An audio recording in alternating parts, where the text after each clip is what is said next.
VOA presents a special edition of Straight Talk Africa Town Hall on Ebola.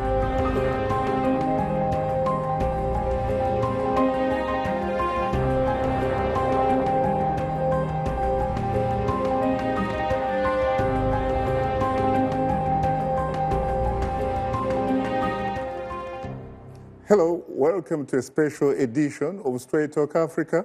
I am Shaka Ssali.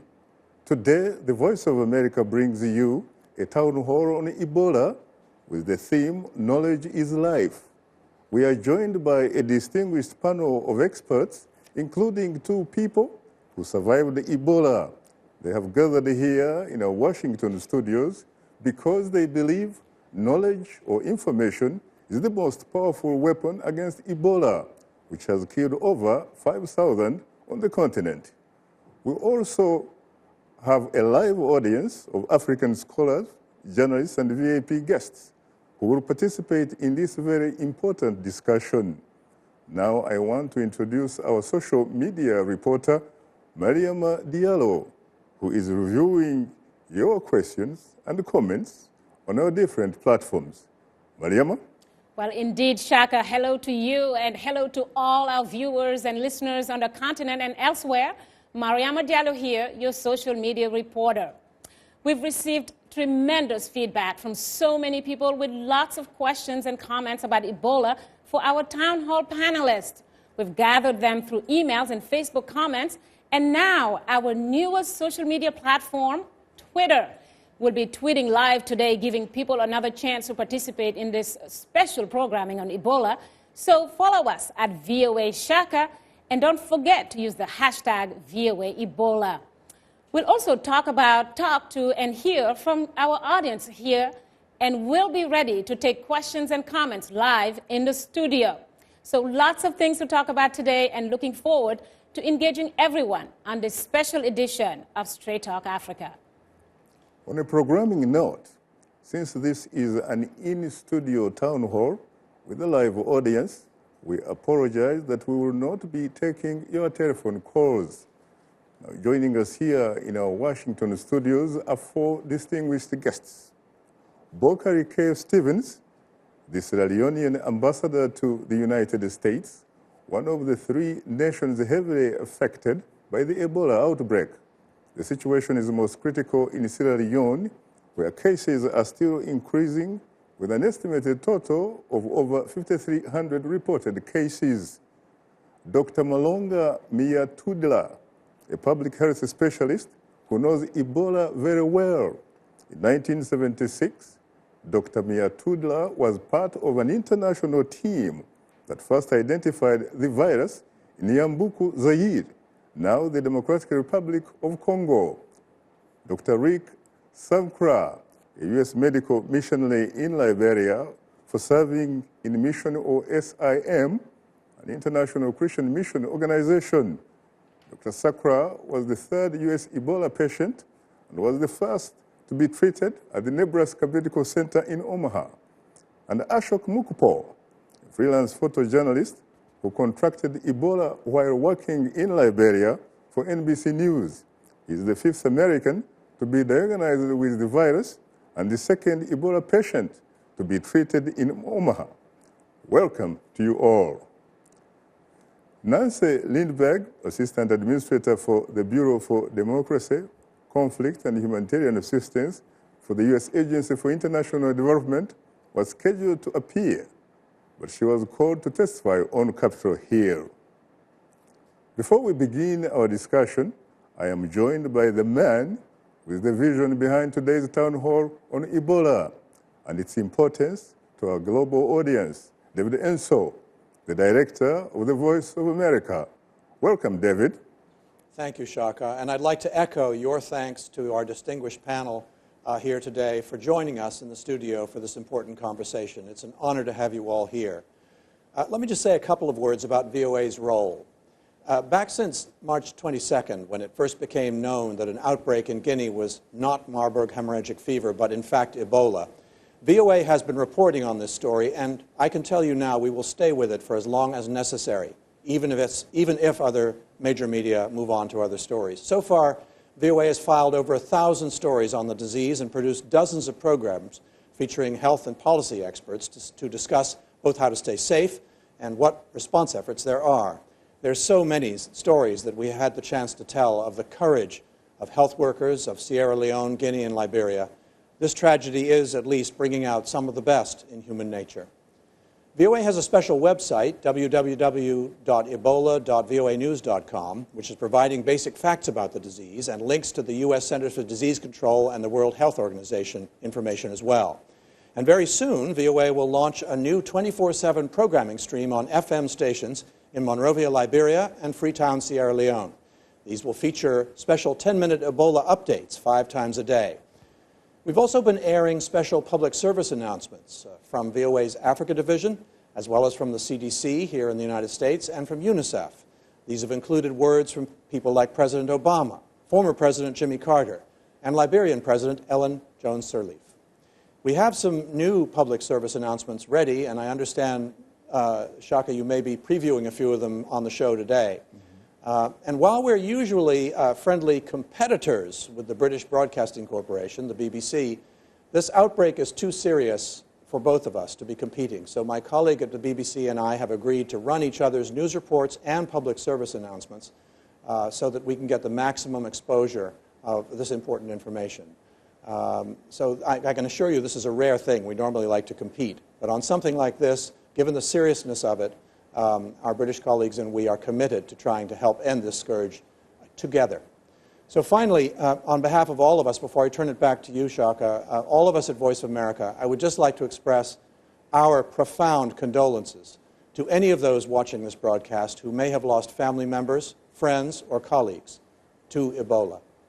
We grieve with you. Shaka? Thank you very much, sir.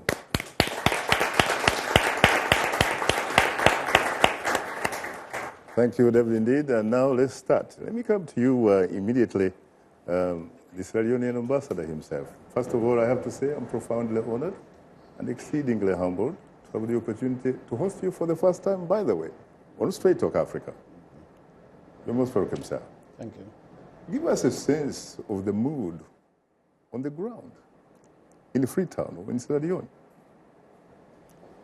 The mood on the ground one will characterize as being very somber, but very serious. One of the most important challenges that we are facing is sensitizing our population for them to move away from established practices, from long customary practices. And that is why at the moment the president has been touring almost all the districts in Sierra Leone, trying to get our people to understand that for us to be able to defeat Ebola, we must have to depart from established customs and practices. And how are they responding? It is hard for me to say at the moment because the response will depend upon the results that we are getting. The results so far in some areas is going down, in some areas is coming up.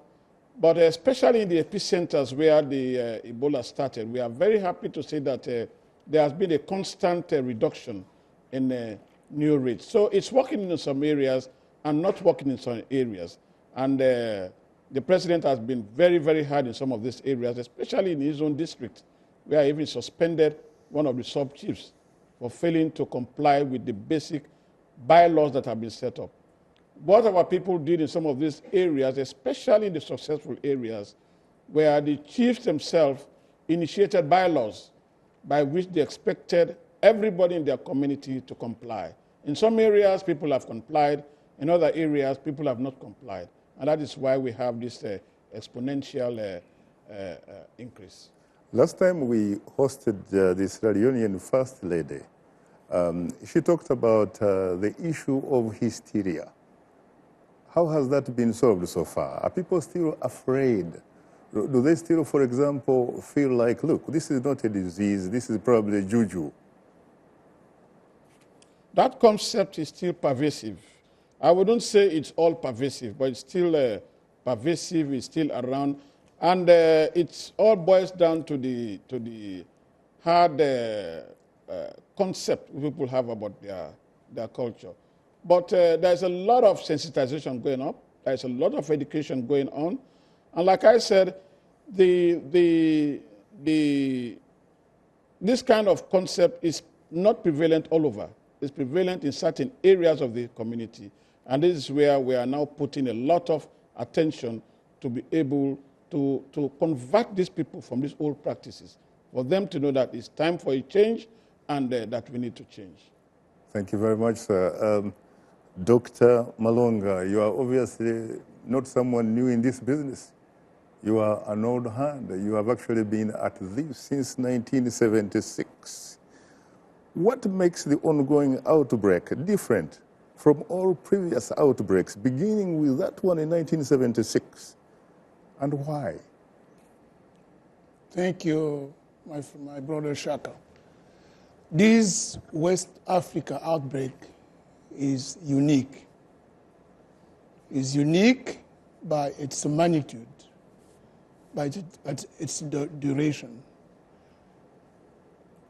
But it has to be understood that this outbreak is the 26th outbreak. So that means Africa, we have had, before this outbreak, we have had 25 outbreaks. And none of those 25 outbreaks lasted more than 3 months. None. So this is what I'm saying. This is a unique outbreak. Are you telling me that there have been no lessons learned from the previous outbreaks? Or is this, in fact, a particularly unique strain of the virus? This is what we thought. But unfortunately, it's not a new strain. Ebola has stayed the same, almost the same. From 1976, where we have the Ebola, when we identify Ebola in the northern part of Congo, Zaire, and Ebola, the virus, has not mutated that much. It has remained the same, although we have 5 types, but Ebola is fundamentally the same. So what has changed, I think, is our response to the virus. That's the only thing that has changed. We had outbreaks in DR Congo, we had outbreak in Uganda, we had outbreak in southern Sudan, we had outbreak in Congo-Brazzaville, Gabon. We have had, even in DRC, we have had 8 outbreaks. And I repeat, none of them has lasted more than 3 months. What about the And between 1976 till December 2013, Ebola has killed 1,326 people. In almost 40 years, Ebola has killed less than 2,000 people. So again, this is really unique. So what is it that, in your particular case with your group, you were able to do, and this time around, it's not being done in the western part of the African continent? The analogy I like is the analogy of fire in California. We know that we have fire in California every summer. But you don't wait until a whole city is burned before sending your firefighters. You start, you need swift response. And in all the 25 outbreaks before that, we had speedy response. But this time, unfortunately, when it started in Guinea, we waited. We waited, we spent time. We waited more than 100 days before acknowledging that we have a problem. It's like in California, you wait until you see the whole city burned before sending the first firefighters. Very interesting. Let me come to you, of course, Dr. Rick Sakra. I hope I'm not murdering your last name, am I? Secret. Secret. Sacra. Sacra. Thank you. I stand corrected. How does it feel like to be an Ebola survivor, really? It's a very humbling experience for me as a physician. I'm supposed to be the one who knows all the procedures to prevent Ebola, and then I came down with it myself. So I'd say it's a very humbling experience. I'm very grateful to have survived. I am not any better than those who have passed away from this disease. And so I'm very grateful for my survival. What do you think was there in your particular case, something particularly unique or special about your particular situation that makes it different from those other thousands who have suffered from the disease? I think I got tested and treated quite early. Right away, the moment I had a fever, I contacted my boss at ELWA, Dr. Brown, and told him about it, and we arranged to have a test done at the right time. When my test was positive, I went straight into the treatment unit. And now, of course, in my case, I was evacuated to the U.S. With the help of the State Department and others. And I received, care at a level that's unfortunately not available in Liberia, where I was serving. Our prayer and our effort is to bring better care everywhere we can. However, whatever is provided in order to do that.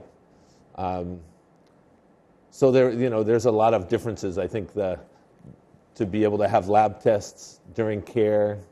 Most of the Ebola treatment units are not able to monitor labs during treatment. To be able to receive some other medications, those are differences.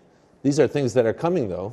I'm hearing that clinical trials are getting ready. They're getting ready to start some trials of special medications and things in West Africa now, which is wonderful, which is where we need to be heading.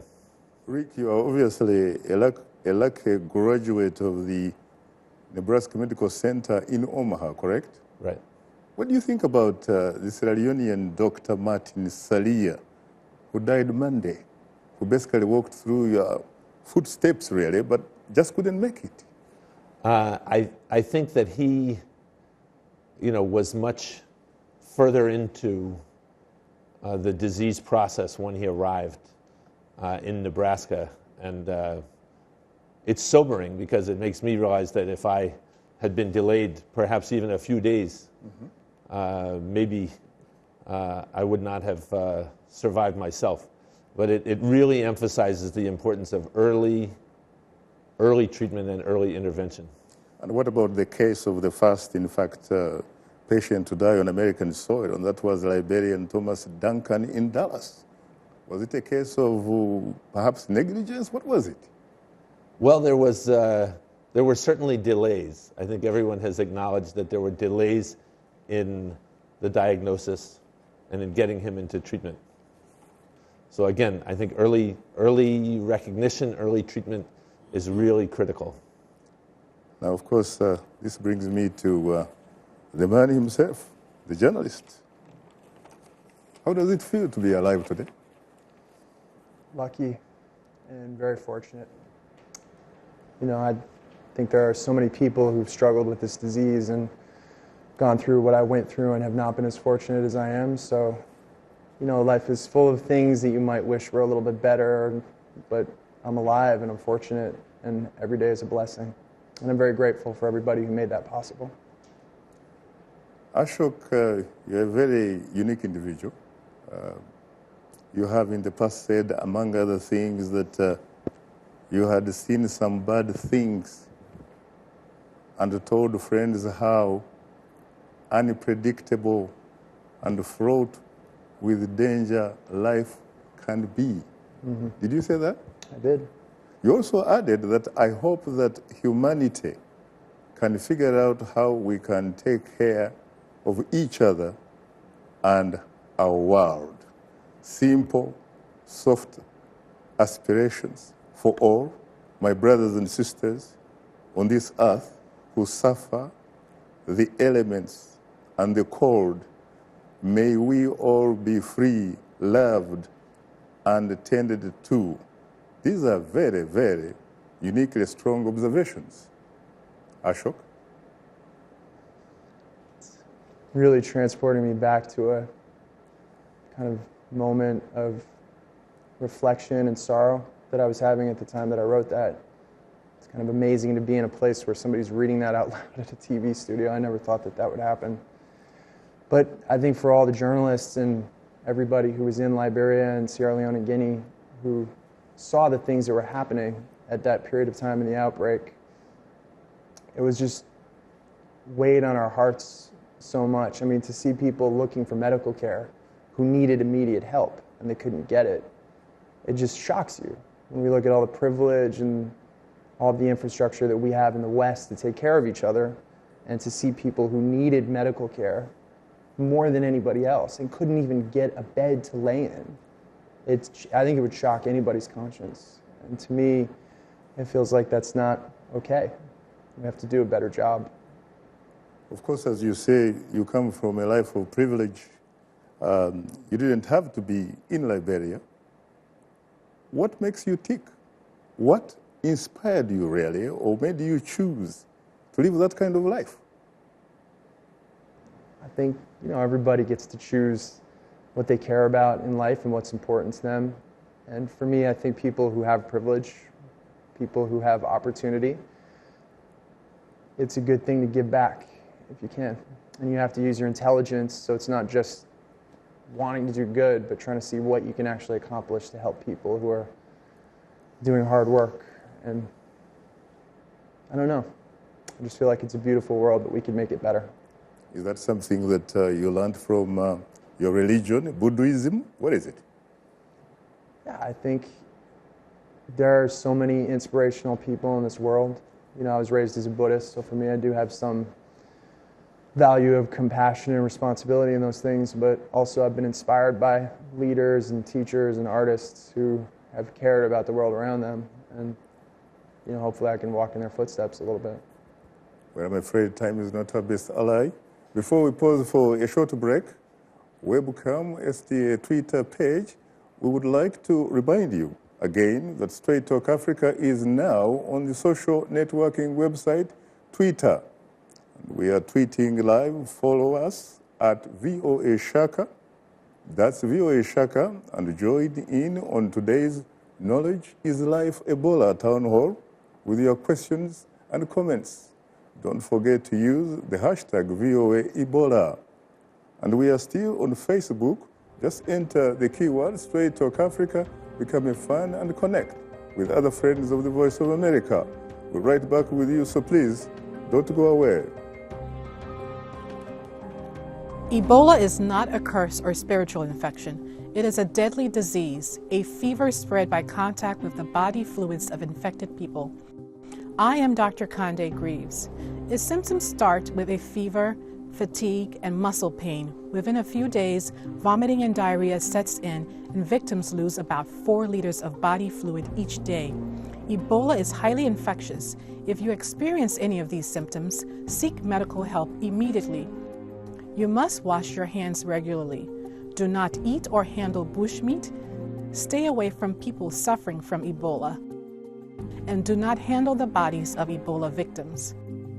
If you have had contact with someone who has Ebola, you need to have your temperature monitored daily for any change. Early diagnosis and treatment is critical to your survival. Learn the facts about Ebola. Knowledge is life. Welcome back to Straight Talk Africa's Town Hall on Ebola. Representative Karen Bass from the U.S. state of California has been on the forefront of U.S. response to the Ebola crisis. As the ranking member of the House Subcommittee on Africa, she's been pushing her congressional colleagues to approve more money and resources for West Africa. Last week, she spoke with our own Paul Cisco. The president has requested $6 billion in additional aid, and I'm hoping that we can get to that very quickly so that those dollars can be on the street in West Africa, and that we can do everything possible to make sure that we are able to arrest the epidemic. It raised the issue of countries that have very weak health infrastructures. And what I am hoping is that in this tragedy, that there is a bit of an opportunity for the world now to pay attention, that it is in everyone's interest around the globe that there be adequate health structures. You know, we've been very clear when it comes to electricity, when it comes to water, when it comes to conservation, and I think we were missing when it came to health. We are not going to let this problem really cause a collapse of the economies or the general governance system in these countries. Well, it also tells me in a certain way, too, that this is one world. I think that the Ebola problem has certainly demonstrated how small the planet is. And I just feel so sorry for the families that have been affected. And one problem, one part of the collateral damage from Ebola has been the number of orphans. And so just think of family members who have to watch their loved ones die and they can't even touch them. And in some instances have had to put them out of the house. So the impact that it's had on individual families, I can just not even imagine the toll it has taken on the psyche of the people that have been impacted. Well, thanks to you and the Congress for doing what you can. Thank you. Representative Bass couldn't join us, but she wanted our audience to know that she's on your side. Today, we have the rare opportunity for our panel to interact with a live audience. Mariama, who has a question? Well, I'm going to actually go to the audience, and if I see some hands up, I'm going to start right here on the second row. And if you won't mind basically giving us your name and also your affiliation, and either ask a comment or ask a question or make a comment. Okay. My name is Evelyn Lewis. I'm from Sierra Leone. I just came to the U.S. about 3 weeks ago, so I got my clearance now. Are you sure? Yes. I have a copy of it. I'll show it to you if you need to. But my question is going to be a comment and basically question and comment. We provide the call center software for Sierra Leone, and we donated that free, actually. I've been on the ground throughout the process. One key thing that I keep hearing all of you saying is delay, swift. I keep hearing these words. It means that somehow we're not reacting quick enough or acting quick enough to get to the solutions. And I think that's been very clear in the way the calls come into the call center and how the calls get dispatched. And you look at that trend and you begin to see some patterns. And then you also begin to look at the time it takes to transport patients from the time you know that they have Ebola to the treatment centers, even overseas. What can we do using information technology to actually improve on the processes to actually help in getting to patients? And my second point is that we have two important areas that are really struggling. As a business person, I just had about $1 million of cancellations in Sierra Leone to my business. I'm a small business, by at least some standard over there and here. There's a huge economic impact that is also boiling in these countries. Disease and poverty are best friends. It seems like we might very well be heading to an economic tragedy immediately Ebola is over. What are we doing to address those situations right now? And finally, school is out for a lot of kids, which is a really bad thing, and this is throughout the board. What are additional methodologies that we can use? I know we're trying to use radio now. What additional methodologies can we use to expedite that so that we can actually get kids back into school? Thank you. Well, thank you. Thank you so much. Shaka, you heard those questions and comments, a lot of things to address. Thank you very much. Who do you think is best suited really to address this logistical thing? Is it something that you can talk about, Mr. Ambassador? The essential point to conjecture is that this was something nobody planned for. Our health system, our whole governmental structure never anticipated this kind of catastrophe. So what we are doing now is trying to manage the situation as it arises. I understand I have a lot of children there that I'm also responsible for schooling.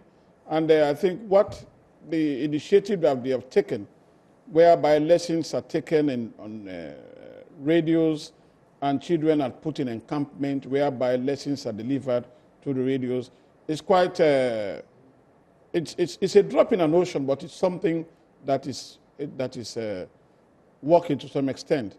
And also the issue of technology, I mean, I don't have much on that, but on the economic front, I mean, it is important to mention that before Ebola, Sierra Leone was one of the 7 fastest growing economies in the world. We had everything in place. And therefore, with Ebola, almost everything has come at a standstill. And this is what we are appealing with. We've been meeting with the World Bank. We've been meeting with United States congressmen. We've been meeting with very important personalities. That our main concern is post-Ebola. What happens after Ebola? How are we going to resuscitate our economy? And I can say that the government is already aware of this and is working towards this with our development partners. We have a lot of goodwill from the Europeans, the Dutch. The Dutch have just gone in a big way, I think, the last couple of days. And also we are discussing that with members of the State Department, and these are things that we take very seriously. Are you satisfied with the level of response so far? As a diplomat, it's hard to be critical of somebody giving you... the international response in the beginning definitely had been very slow and very weak. Even now, the problem we are having is synchronizing international response with our own government national policies. I mean, we must understand that there is a sitting government, there is an administration, they are in charge of Sierra Leone. So there is a lot of NGOs going in with all the goodwill. We appreciate them, but we want them to synchronize whatever they are doing with our government so that we don't send mixed messages to the people. I see. Mariama, other questions, I'm sure. Yes, I think I was here in the front. I think I'm going to go to the back, and then we'll come back. And while I walk to why not take a lady, at least in the context of democracy? We can do that. Boy, From girl, a guy, boy, girl. You go to a woman and, so hopefully my brother here is going to forgive me. Of course, ladies first. So I'm already forgiven. Thank you very much. I'm going to go right here, and I'll have you just same thing, your first, last name, and your affiliation, and a question or comment. My name is Beta Simpson. I'm a Liberian living in the United States. I'm affiliated with Project Liberia Ebola. We're a group that's shipped over 20,000 pounds worth of medical supplies to Liberia. We're Liberians living in the diaspora that are concerned. My question is for the ambassador and also for Dr. Miatudila. I hope I pronounce your name. Best practices. We read in the press that Ebola is now waning in Liberia, and we're hoping that that trend continues. But we also hear that things are ramping up in Sierra Leone. So my question is, are we sharing best practices among the countries that are currently affected? That is, what is the communication between Guinea, Sierra Leone, Liberia, our Mana River Union group? Is there sharing in terms of best practices? For example, what's happening in Liberia, can that be passed on to Sierra Leone? And also my question, we hear a lot of whispers and talking about the weather helping in terms of healing, that as dry season comes along, perhaps that is helping kill the Ebola virus. And I guess this question is for the doctor, if he could just shed some light on that. And also I wanted to thank my brother for yielding. Thank you so much. Well, thank you. Absolutely. Shaka, we can address those questions, and maybe we'll come back to the audience as well in a few minutes. Go for it. Thank you very much, my brother, for embracing democracy. Let me come to you, Dr. Malonga. I think you could answer that question, really. Yeah. Are we sharing the best practices? Yes. What are those best practices? I would like to learn a bit more, because I have contacts in Monrovia, and they are not sending me reports. It looks like, as my brother from Sierra Leone was saying, that we have so many people working in. We have no harmony.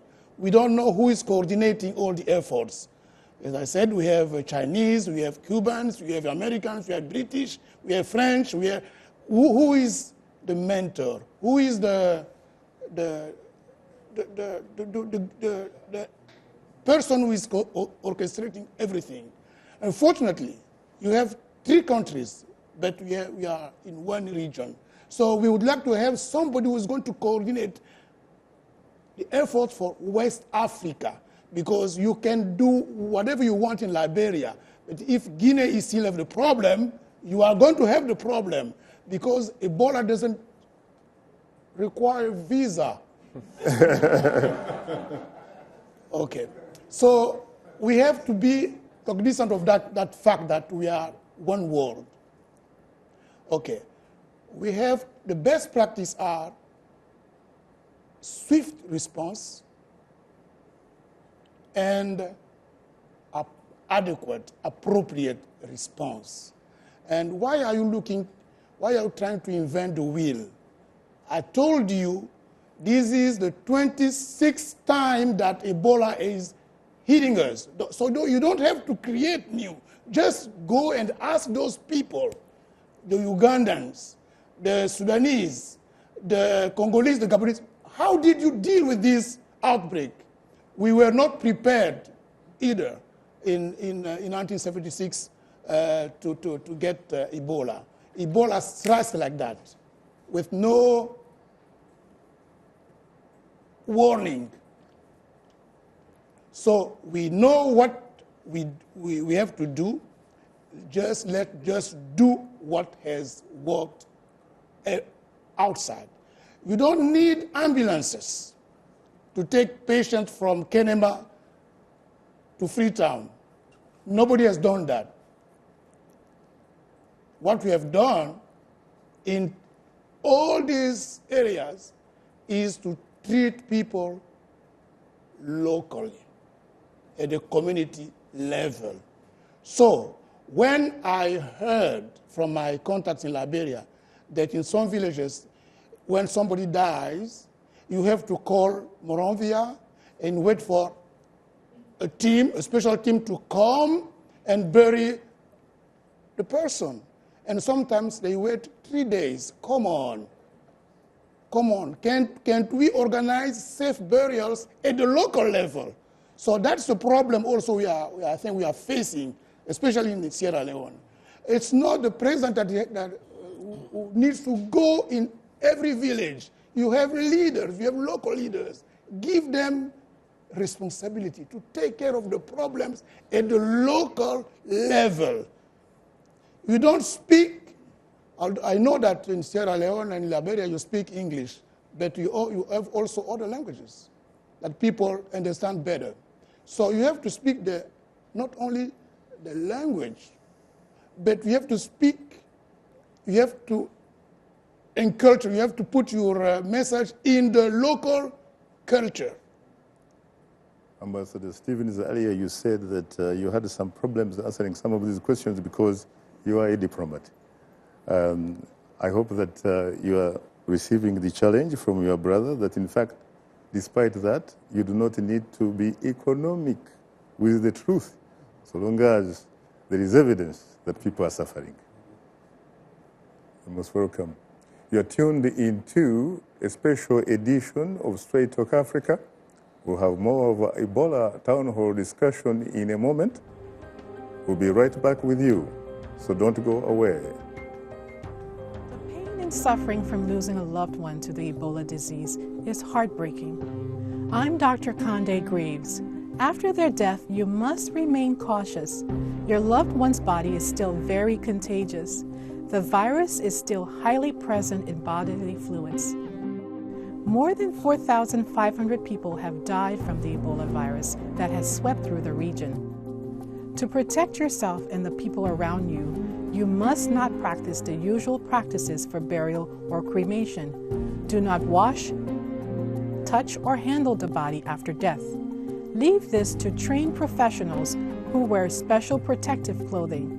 Remove dirty bed sheets and towels with gloves and burn them. The death of a family member or friend is always a difficult time.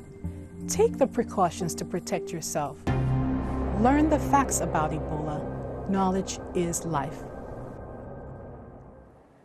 Welcome back. Today we have a special edition of Straight Talk Africa as the Voice of America brings you the Knowledge is Life Town Hall on Ebola.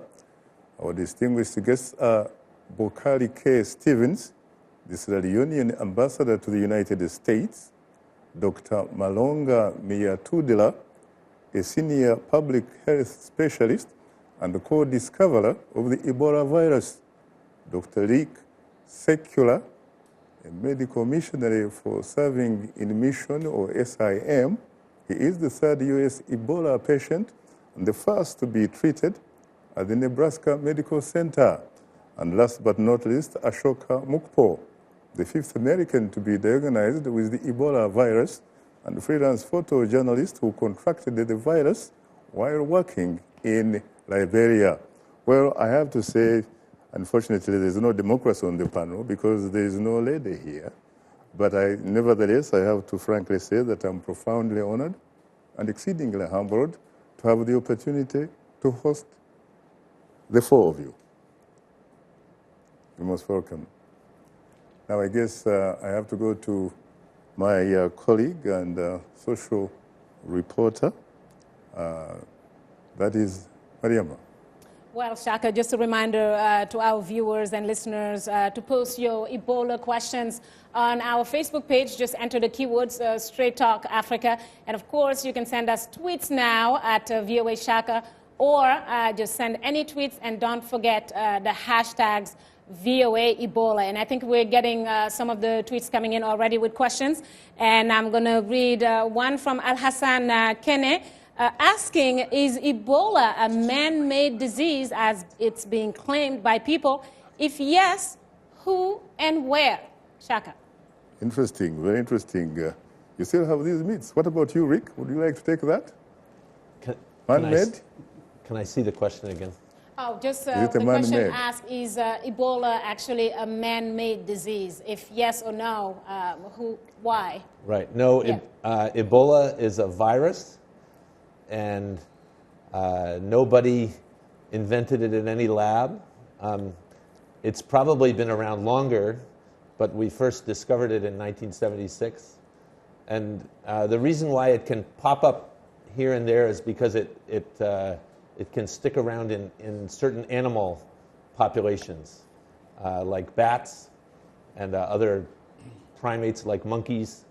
So it can be in the environment, even though it's not causing an outbreak in humans. So it can be out there in the environment, and then it can pop up in another human population. Now, Rick, there are some people who may want to know, what is the difference between a virus and a bacteria? Bacteria seem to be very much taken care of, really. They can be treated effectively and what have you. But viruses seem to be very stubborn. What's the difference between the two? Well, bacteria are alive all by themselves. They can live in a bowl of soup, whereas viruses have to have a host. So the virus, when it's just sitting there, it's not really alive. It can't reproduce. It can't do anything. Mm-hmm. Only when it gets inside a host, like a person or a monkey or a bat, in this case, the virus can get can start to reproduce, and it takes over. I think the reason why it's harder to deal with is it takes over our body's machinery to reproduce itself. So it's harder to treat because it doesn't have its own enzymes and things to attack. It takes over our machinery to do its work. So that makes it harder to treat. Very interesting. Now, Ashok, we gather you have a sort of diary that you were taking. Would it be possible for you to walk us back into that particular diary context, that experience? I'm sorry, a diary? A diary, your diary, you know, as you were in Liberia, for example. Well, it was interesting. On some level, Monrovia was going about its business. So you could go around town and you wouldn't necessarily see the impact that the disease was having until you went to a place where they were treating Ebola patients. But if you would go to those places and see what people were going through, it was just devastating. You know, entire families are being destroyed. And I actually think that question that was asked on Twitter is interesting because it reflects something that I saw a lot, which was a state of mistrust. So you really had people wondering, where did this disease come from? We've never seen it before, you know, and a lot of people initially didn't even believe that it was real. And I think what's interesting to ask a question about that is, where does that mistrust come from?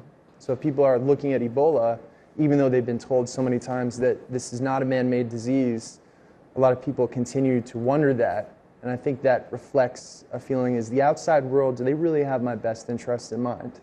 I think that dynamic that exists in these countries is going to be very important to look at in the, yeah. Walk us to that day when you were supposed to be going to this CDC official who was staying, according to you, in a very comfortable hotel, and suddenly something happens to you. Mm-hmm. You remember? Yeah, I don't think I'm ever going to forget it. It's a day that definitely will stand out in my mind for my entire life.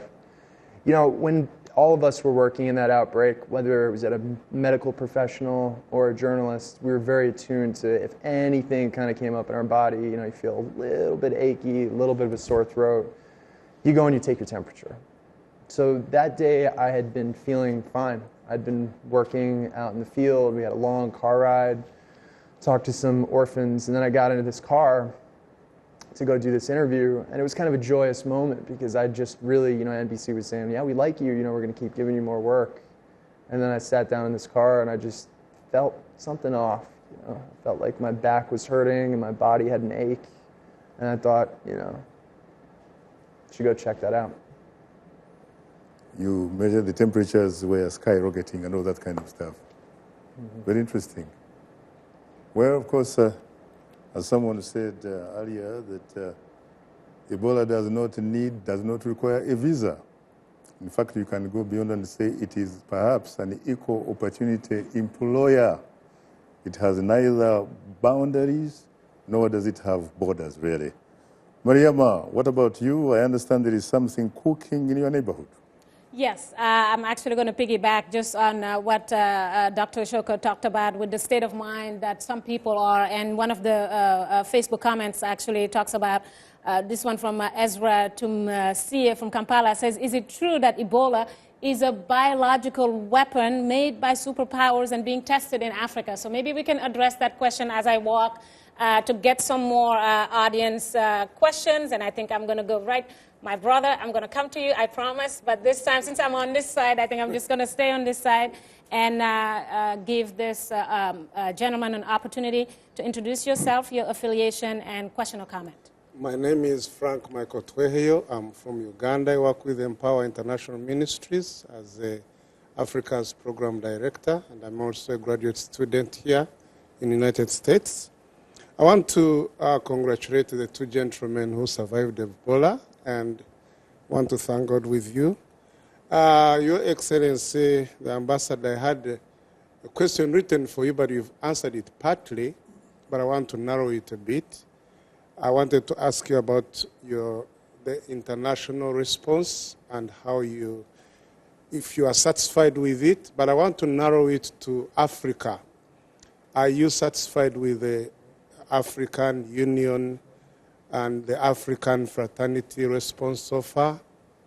I know some Ugandan doctors have died in the process and so on and so forth, but overall, are you satisfied with the Africa's response, the Africa's fraternity response towards Ebola in West Africa? Thank you very much. Shaka, a very good question. We hear a lot about the international reactions and what the international community is doing. He wants to know what Africans are doing, the neighboring countries and the whole continent. Mariama, what Frank didn't tell you, by the way, is that he happens to come from a very small southwestern Ugandan town of Kabale, the birthplace of yours truly. When I met him, I asked him, he said he's from Uganda. I just almost gave him a hug. Since now I know Shaka, every Ugandan person is almost like a brother or sister. And he's my alma mater from Kigezi College Butobere Senior. So. There you go. There you are.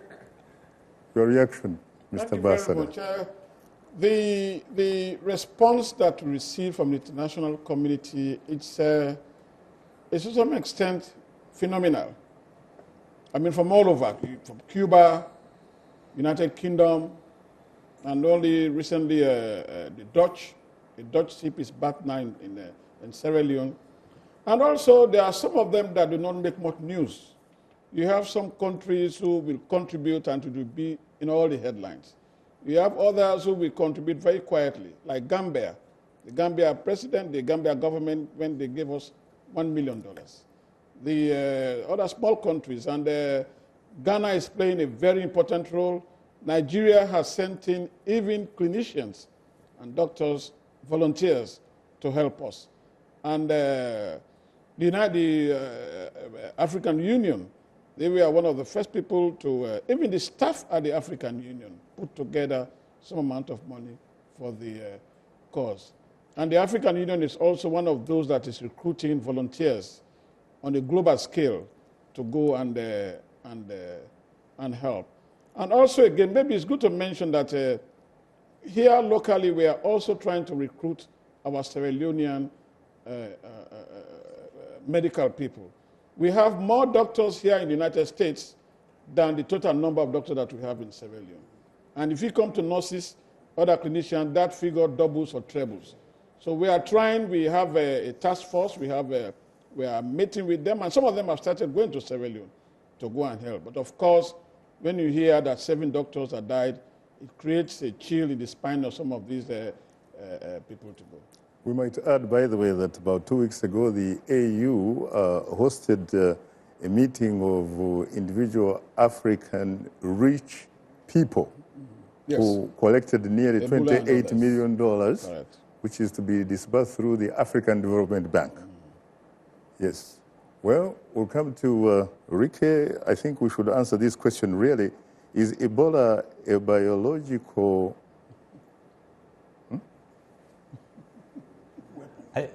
I have not, in all the reading and studying I've done so far, I have not seen any evidence of that. The scientists tell us it's been around a long time and it's out there in nature. I think it came from the same place that other viruses come from. That's my understanding. Again, I think it speaks, the question speaks to what my fellow survivor mentioned, that there's suspicion and mistrust, and there are reasons for that. And I think trying to collaborate and work together to solve problems, to solve the problems that face us, whether in West Africa or anywhere, as the more we collaborate together and the more we communicate and understand one another, the better off we are. The less that mistrust will be there. I think, as somebody who has lived in Liberia for 15 years, you see this come up periodically, but I think it always helps if, I think one problem with the Ebola crisis is that it brings in new people who've never been, and they're trying to solve a problem in a moment. And it's very difficult because of the cultural and language, and that understanding isn't there yet. But when you live somewhere and you gain a cultural understanding and some language understanding, then it's a little easier. So we've seen that at our facility. It's a little easier to cross that boundary because we've been working there for years and years. But this kind of crisis, you have to bring in more resources quickly, and then you can sometimes end up with misunderstanding. What attracted you, inspired you, by the way, to go to Liberia, really? You went there so early. Was it in some way, shape, or form, perhaps trying to pretty much do or redo what was last done by a great British missionary doctor by the name David Livingstone? No, I don't think I could try to fill those shoes. Simply kind of echoing what Ashoka said, simply a desire to make a difference for people who didn't have health care, to try to just to try to provide access to that kind of care. I had a wonderful family doctor when I was growing up, and I actually had this ambition from when I was quite young to do that, because I thought there are people in the world who have no access to a doctor, and I could make a difference there. So, but it's a small contribution, but I'm thankful for the opportunity to do it. David Livingstone, the 19th century, of course, British hero. If the recent referendum in Scotland has succeeded, of course, he might have claimed being Scottish, correct? After all, he came from there. Do you agree with what he talked about Ebola not being a biological weapon or not? With your colleague? Again, I think we have been distracted from the problem. And everywhere I go, I say, if you want to help Ebola, just spread these rumors, because they are helping Ebola. So hysteria, rumors are good allies to Ebola. So choose your side. So let's focus on the problem that we have. We have an enemy that we have to combat. And unfortunately, Ebola is going to be with us forever. Why? Because actually we, the human beings, we are encroaching in their habitat. So how do we meet the Ebola virus that has been living there for years? It's because we, the human being, are going into the habitat of the bats. We are entering the new niches. So this is where we are meeting new friends or enemies, or so that's the problem. Yeah, but someone might tell you, wait a minute, human beings and birds and animals have always coexisted, really. Yeah, we have coexisted, but everybody has his own. But now you can go to Africa, you see people going into the forest, cutting trees. Yes, then you meet this virus that has been living there.